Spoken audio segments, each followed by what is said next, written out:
اس لیے کہ وہ خود اپنے وجود کے، اپنی بقا کے خود محتاج ہیں، اور جو آدمی محتاج ہو وہ محتاج کی ضرورت کو پورا نہیں کر سکتا ہے، اور اگر ظاہری طور پر کرے بھی تو وہ در حقیقت اسی ذات کی تربیت ہوگی۔ مثلا بت تو نہیں کر سکتے ہیں، بتوں کو تو ہم نہیں کہہ سکتے ہاں وہ 1% کی ضرورت پوری کر سکتے ہیں، ایسا نہیں ہے۔ ہاں کوئی انسان اگر کسی کی ضرورت کو پورا کر بھی دے تو اس ضرورت کو پورا کرنے میں اس کے پیچھے جو ہے ایک بڑی قدرت کا دست قدرت اس کے پیچھے ہے، اور یہ دونوں کے دونوں یقیناً اللہ کے محتاج ہیں۔ ایک انسان جو دوسرے انسان کی ضرورت پوری کر رہا ہے تو جو ضرورت پورا کرنے والا ہے وہ بھی تو اللہ کا محتاج ہے، اس کی بھی ضرورت کو اللہ نے پورا کیا ہے، اور جب اللہ نے اس کی ضرورتوں کو پورا کر دیا ہے، ضرورت سے زائد اس کے پاس اللہ نے وہ مال و دولت دے دیا ہے، اب وہ اگر کسی کی ضرورت پوری کر رہا ہے تو وہ اپنے طور سے ضرورت پوری نہیں کر رہا ہے، بلکہ اس کو بھی اللہ نے دیا ہے، اور اللہ ہی کی ضرورت پورا کرنے سے وہ آپ کی ضرورت پورا کر رہا ہے۔ بہرحال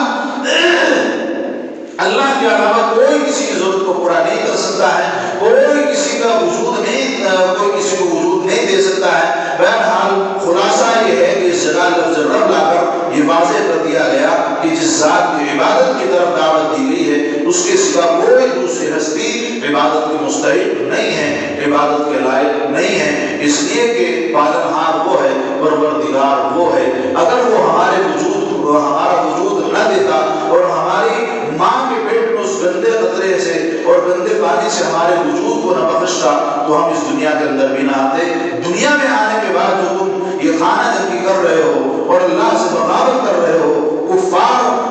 جو بتوں کو پوج رہے ہیں، یقیناً یہ اللہ تبارک و تعالیٰ سے بغاوت ہے اور اللہ سے خانہ جنگی کا معاملہ ہے، تو یقیناً اللہ تبارک و تعالیٰ ایسے لوگوں کو معاف نہیں فرمائیں گے۔ اللہ نے نبی پاک علیہ السلام نے بھی اعلان کیا ہے کہ ہر ایک گناہ معاف کر دیا جائے گا، لیکن ایک گناہ جو سب سے بڑا گناہ ہے جو نہ معاف ہونے والا ہے وہ شرک ہے۔ اللہ تبارک و تعالیٰ کے ساتھ کسی کو شریک ٹھہرانا ہے، اس لیے اللہ تعالیٰ ہماری حفاظت فرمائے اور اللہ تعالیٰ ہمیں ایمان پر استقامت نصیب فرمائے۔ اس جملے میں انسانوں کے تینوں گروہوں کو جو خطاب ہے، یا ایھا الناس اعبدوا ربکم، پہلے بھی بتایا کہ اس آیت میں اللہ تبارک و تعالیٰ نے مومنین، متقین اور کفار اور منافقین سب کو خطاب فرمایا ہے، تو ہر مخاطب کے لیے اس جملے کا الگ مطلب ہوگا۔ مومنین کو اگر خطاب ہے تو اس جملے کا مطلب الگ ہوگا، کفار کو اگر اس جملے سے خطاب ہے تو اس کا مطلب الگ ہوگا، اور اگر منافقین کو اس جملے سے خطاب ہے تو اس کا مطلب الگ ہوگا، یعنی ہر گروہ کا معاملہ بالکل الگ ہوگا۔ مثلا جب کہا جائے کہ اپنے رب کی عبادت کرو تو اگر وہ کفار کے لیے کہا جا رہا ہے تو اس کے معنی یہ ہوئے کہ مخلوق پرستی کو چھوڑ کر کے توحید کی طرف آ جاؤ، توحید کو اختیار کرو۔ کیوں؟ اس لیے کہ اگر ان کو عبادت کے لیے کہا جا رہا ہے، یا ایھا الناس اعبدوا ربکم، اس الناس سے مراد کفار لوگ اگر مراد لے رہے ہیں تو اس کے معنی یہ ہوں گے کہ تم کفر کے اوپر ڈٹے ہوئے ہو، جمے ہوئے ہو، اس کفر کو چھوڑ دو، مخلوق پرستی چھوڑ دو، بتوں کو پوجنا بند کر دو، ایک اللہ کی محبت کو اپنے دل کے اندر پیدا کر لو، ایک اللہ کے اوپر ایمان۔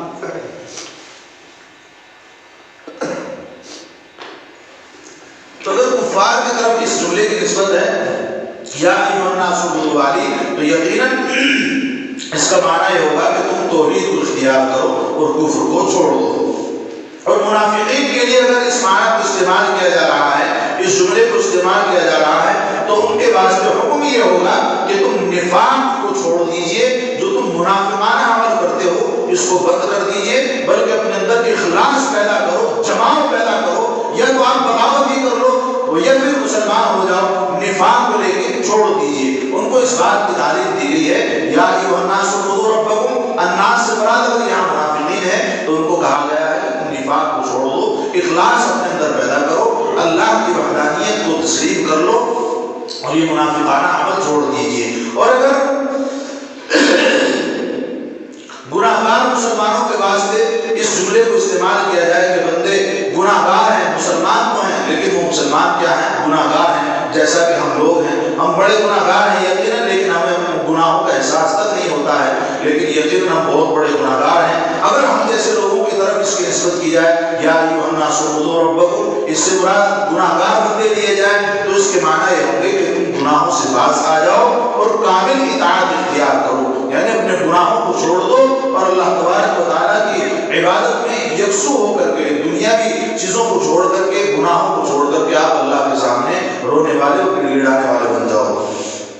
اور اگر متقی اور مسلمان پہلے سے جو متقی لوگ ہیں، اللہ والے لوگ ہیں، اگر ان کو اس جملے سے مراد لیا جائے یا ایھا الناس اعبدوا ربکم الذی، کہ اے لوگوں تم اپنے رب کی عبادت کرو،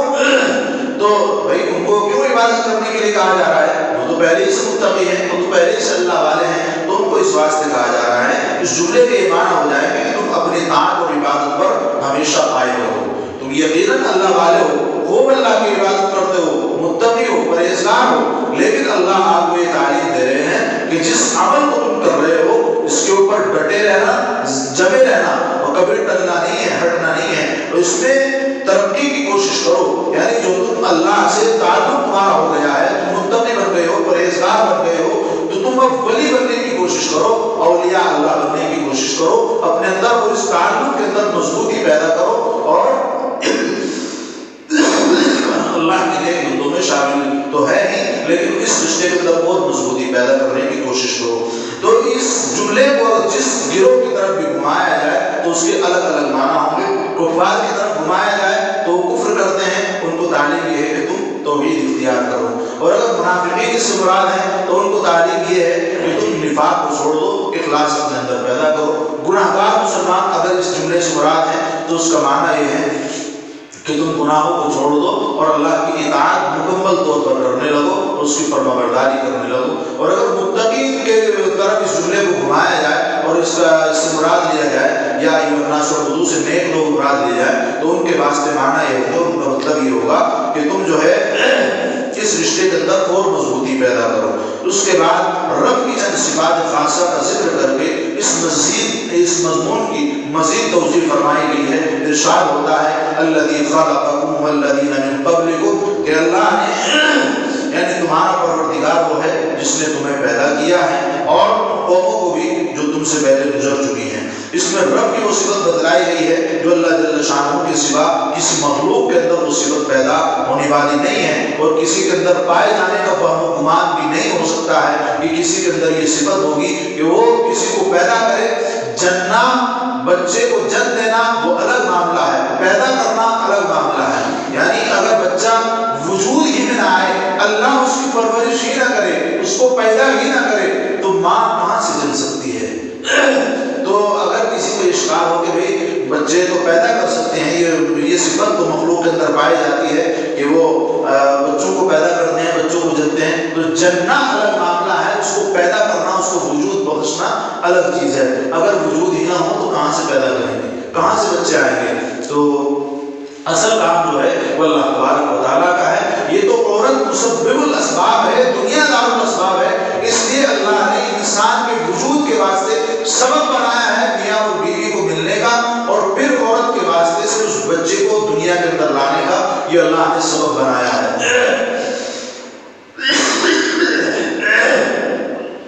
اس میں رب کی یقیناً وہی صفت بتلائی گئی ہے کہ جو اللہ جل شانہ کے علاوہ اس مخلوق کے اندر پائے جانے کا وہم گمان بھی نہیں ہو سکتا ہے، کہ نیز کی صحت یعنی اس کا کوئی وجود تھا ہی نہیں، لیکن اللہ نے اس کو پیدا کیا اور اس کا وجود بنایا، اور پھر بطن مادر کی تاریکیوں میں اور گندگیوں میں ایسا حسین اور جمیل پاک اور صاف انسان بنا دیا، یعنی ماں کی پیٹ کے اندر کی تاریکی اور اندھیرا ظاہر بات ہے، ہر طرف سے بالکل گپ اندھیرا ہے، کہیں کوئی روشنی کا وہاں انتظام نہیں ہے، لیکن اللہ کی قدرت کہ اس اندھیرے کے اندر، اس تاریکی کے اندر اور اس گندے پانی کے اندر، یقیناً جب بچہ ہوتا ہے تو ایک پانی کی تھیلی کے اندر وہ ماں کے پیٹ کے اندر موجود ہوتا ہے جس میں وہ کھیلتا پھرتا ہے اور حرکت کرتا رہتا ہے،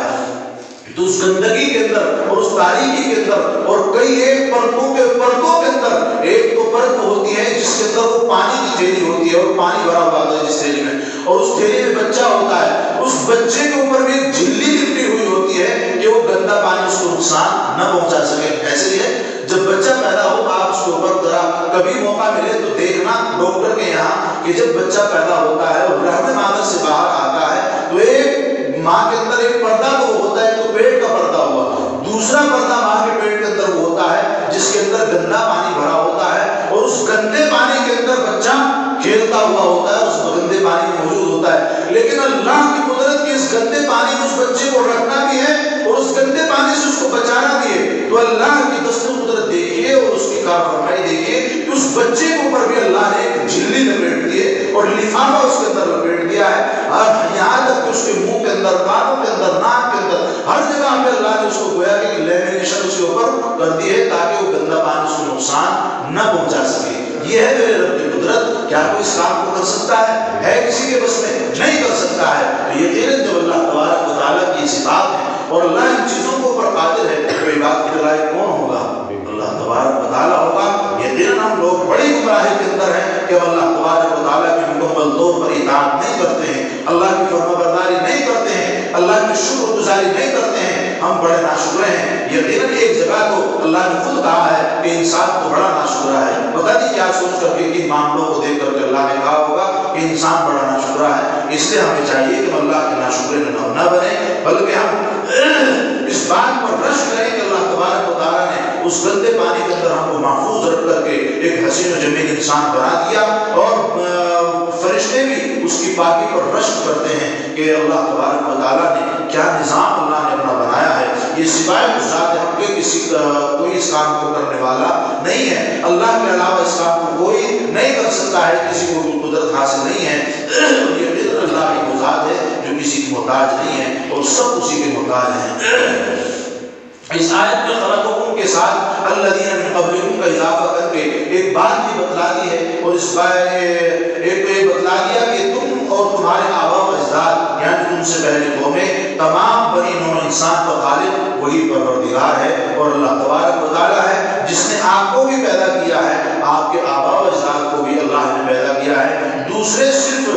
من قبلکم کا اللہ تبارک و تعالیٰ نے ذکر کیا ہے. ایک نقطہ بیان کر کے اس بات ختم ہو رہی ہے. اللہ نے اس آیت کے اندر من قبلکم کا ذکر کیا ہے. ایک معجزانہ جواب میں آپ کو دینے جا رہا ہوں. اللہ نے اس آیت کے اندر کیا ذکر کیا ہے؟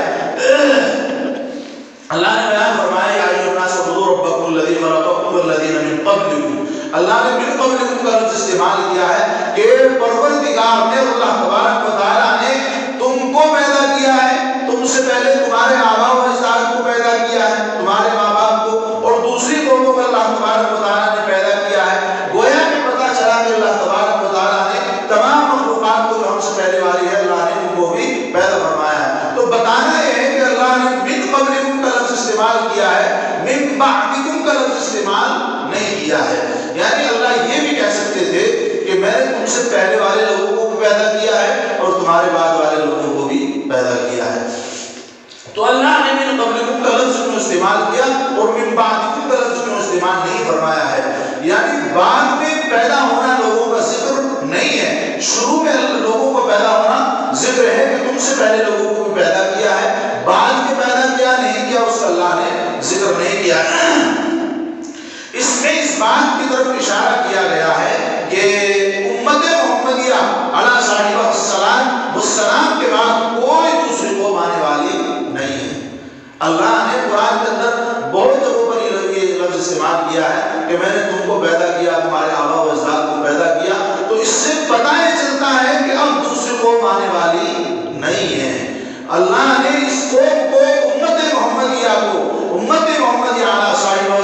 السلام کو آخری امت بنا کر کے بھیجا ہے. اور کسی کا یہ کہنا کہ اب ہمارے بعد آنے والی کوئی قوم ہے یہ بالکل غلط ہے. جب کوئی دوسری قوم آنے والی نہیں ہے تو اس سے معجزانہ طور پر میرے ذہن کے اعتبار سے یہ بھی پتہ چلتا ہے، اور یقیناً بات ہے بھی ایسی کہ جب کوئی دوسری قوم آنے والی نہیں ہے تو کوئی دوسرا نبی بھی آنے والا نہیں ہے. اس سے پتہ چلا کہ نبی پاک علیہ السلام آخری نبی ہیں، نبی آخر الزمان ہے. اور لوگوں کا یہ کہنا کہ آپ کے بعد مرزا غلام احمد قادیانی کو نبی مان لیا گیا ہے، رضا احمد خان کو، احمد رضا خان کو نبی مان لیا گیا ہے، یہ بالکل لغو ہے، غلط بات ہے، بالکل غلط عقیدہ ہے، قرآن کے خلاف عقیدہ ہے. ان لوگوں کو کافر نہ کہا جائے تو کیا کہا جائے؟ اس لیے کہ ان کا ایمان قرآن کے خلاف ہے، احادیث کے خلاف ہے. اللہ نے جا بجا اس کی تعلیم دی ہے معجزانہ طور پر. یہاں بھی اللہ نے بیان فرما دیا ہے کہ میرا نبی آخری نبی ہے. اس لیے کہ نبی آتا ہے قوموں کی اصلاح کرنے کے لیے. جب کوئی دوسری قوم آنے والی نہیں ہے تو اس کی رہبری کی بھی ضرورت نہیں ہے، اور جب قوم آئے تبھی تو رہبری کی ضرورت پڑتی ہے. قوم ہی نہیں آئے گی تو رہبری کی ضرورت نہیں پڑے گی. اس لیے نبی بھی کوئی آنے والا نہیں ہے.